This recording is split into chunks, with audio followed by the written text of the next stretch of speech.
घने जंगल के बीच एक अंधेरी गुफा के मुहाने पर वह अकेला खड़ा था।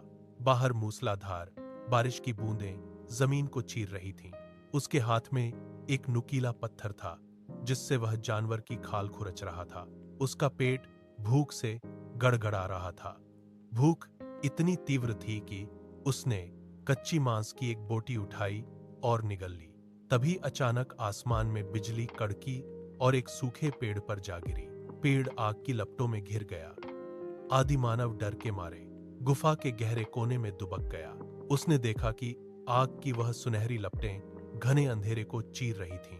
जब बारिश रुकी तो वह डरते हुए उस सुलगते पेड़ के पास पहुंचा।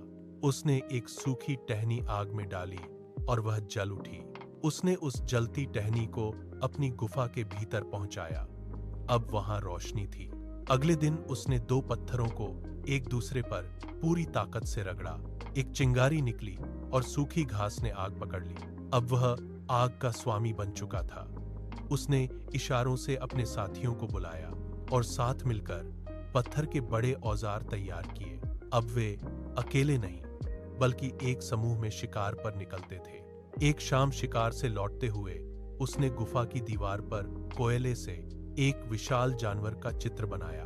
उसकी उंगलियों से खींची गई वे लकीरें उसके अनुभव का जीवंत प्रमाण थीं। उसने गुफाओं का त्याग कर पेड़ की टहनियों से अपनी पहली झोपड़ी बनाई। उसने मिट्टी में बीज बोए और पहली फसल को उगते देखा। आग, औजार और संगठन की शक्ति ने उसके जीवन को पूरी तरह बदल दिया। वह अब एक नई आधुनिक सभ्यता की मजबूत नींव रख रहा था।